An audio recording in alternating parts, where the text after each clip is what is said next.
Pemirsa, sesuai dengan yang sempat saya sampaikan tadi sebelum jeda, di segmen ini kita sudah bersama dengan Pak Nurul Gufron selaku Wakil Ketua KPK yang juga akan memberikan keterangannya secara daring. Karena memang pihak KPK lah yang pertama menemukan ini saat mendatangi rumah dari Bupati Langkat nonaktif ini. Assalamualaikum warahmatullahi wabarakatuh. Selamat malam Pak Gufron.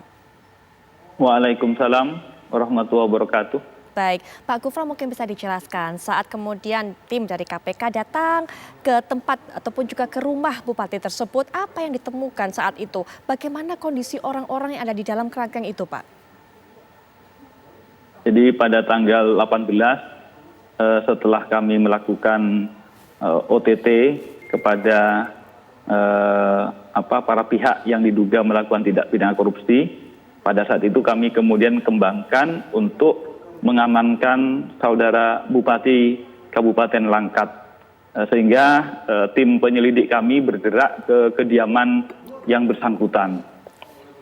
Pada saat sampai di rumah yang bersangkutan, tim itu menggeledah ruang-ruang dan tempat-tempat yang berada di lingkungan rumah yang bersangkutan, namun yang bersangkutan itu tidak di tempat. Namun KPK malah menemukan ruangan yang berjumlah 2 ruangan yang sebagaimana telah diberitakan itu yang performanya seperti kerangkeng ya. Dari luar tampak seperti ruangan yang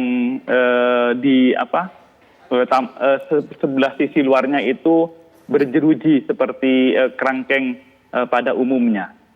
Oleh karena itu KPK tim penyelidik kemudian mencurigai ini sebagai sebuah pengekangan orang begitu. Oleh karena itu kemudian penyelidik KPK sebelum kemudian bergerak mencari ke tempat lain sempat mendokumentasikan dan bahkan menanyakan kepada orang-orang yang di dalam kerangkeng tersebut. KPK sehingga memiliki dokumentasi baik visual maupun audiovisualnya. Pak Gufron, apa keterangan yang disampaikan oleh orang-orang yang ada di dalam kerangkeng itu? Mengapa mereka di sana, Pak? Dan juga bagaimana kondisi mereka? Mereka dalam kondisi yang sehat kah, Pak, atau seperti apa? Pada saat ditanyakan memang mereka mengatakan bahwa mereka adalah pekerja di kebun sawit Bupati Kabupaten Langkat. Mereka berjumlah sekitar 40 orang yang ditempatkan di dua ruangan tersebut. Mereka menyampaikan bahwa mereka bekerja dari jam 8 sampai jam 6 sore, berlaku secara shift, jadi bergantian sekitar 20 ke lapangan, 20 di dalam begitu.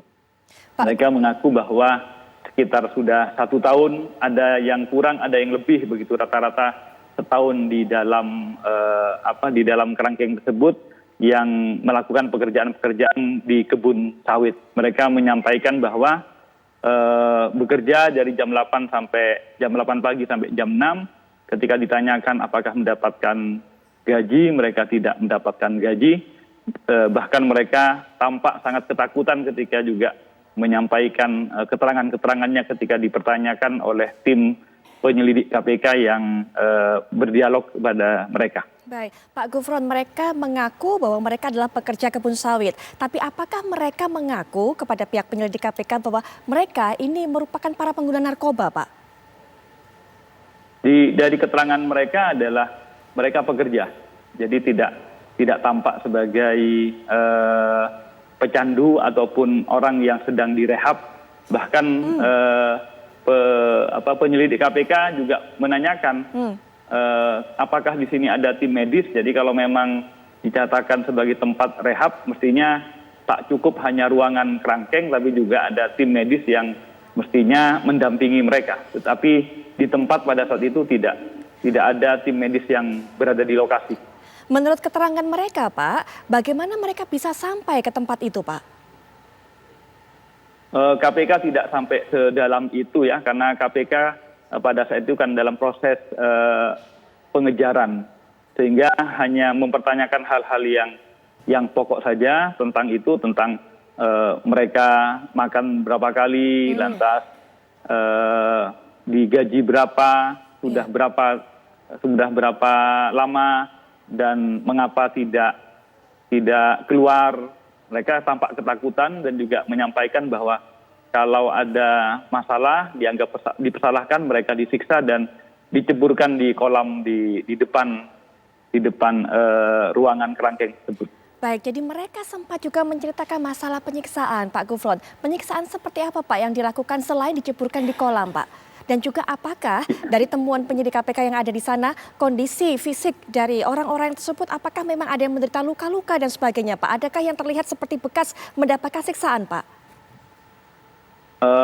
Teman-teman tidak sampai mendetail tentang kondisi fisik ya, hanya berdialog dengan mereka. Kami berharap detail dan juga kebenarannya mudah-mudahan segera ditindaklanjuti oleh aparat penegak hukum yang berwenang maupun Komnas HAM yang telah berkoordinasi dengan kami. Dan kami sekali lagi dari awal itu memang informasi pengaduan tersebut dilakukan oleh tim lidik KPK, dan informasi yang beredar maupun sampai ke Komnas HAM pun itu berasal dari tim penyelidik KPK.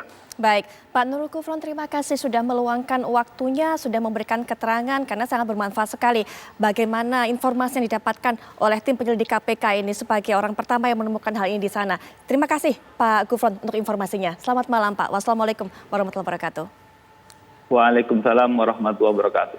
Baik, Dr. Danardi, tadi Dr. Danardi memang di awal sudah menceritakan kalau memang disebut sebagai tempat rehabilitasi, ada standarnya seperti apa yang harus dipenuhi. Tapi memang Dok, apakah suatu hal yang wajar kalau para pengkonsumsi narkoba ini, kemudian mereka yang kecanduan ditempatkan secara bersama-sama di tempat seperti itu, dikumpulkan bersama-sama? Bisa saja ditempatkan secara bersama-sama, tetapi tadi bahwa betul ada suatu pedoman, ada suatu standar bagaimana langkah-langkahnya. Seperti tadi Mbak Putri sudah menanyakan bahwa apakah ada tim dokter, ada psikiater, ada psikolog, ada konselor yang secara rutin untuk melakukan evaluasi. Karena pada dasarnya bahwa pecandu narkoba itu penyebabnya bisa berbeda-beda. Ada yang karena masalah ekonomi, ada yang karena masalah keluarga, karena pola didiknya, atau karena karakternya yang memang perlu diperbaiki.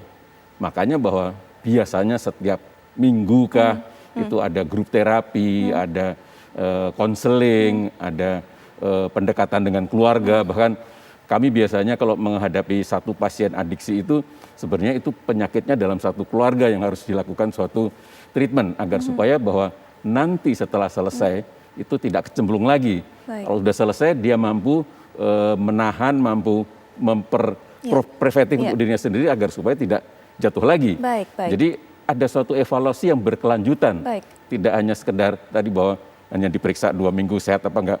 Tapi oke lah bahwa ada suatu komorbid barangkali bahwa kami pun ketika memberikan terapi psikologi, terapi psikoterapi itu juga ada juga kondisi fisiknya. Baik. Apakah livernya, apakah ginjalnya atau penyakit fisik lain juga harus terapi. Baik. Karena memang tadi saya menanyakan kalau memang awalnya 10 tahun lalu atau 2012 lalu, jika berniat untuk bisa mendirikan tempat rehabilitasi bagi para pengguna narkoba, kenapa bentuknya dibuat kerangkeng? Kenapa tidak kamar-kamar yang memang lebih layak? Itu juga saya pertanyakan. Tapi setidaknya tadi kita sudah mendengarkan apa keterangannya disampaikan oleh mereka yang ada di sana kepada pihak KPK, bahkan katanya mendapatkan siksaan, tapi ini akan kita tunggu bagaimana kejelasan lebih lanjut lagi dari pihak kepolisian juga. Dr. Danardi, terima kasih sudah meluangkan waktunya, terima kasih sudah memberikan pandangannya. Insya Allah bermanfaat. Terima kasih Dr. Danardi. Baik pemirsa, kami akan jeda sejenak, saat kami kembali kami bawa Anda untuk bisa mendapatkan informasi menarik lainnya saat lagi.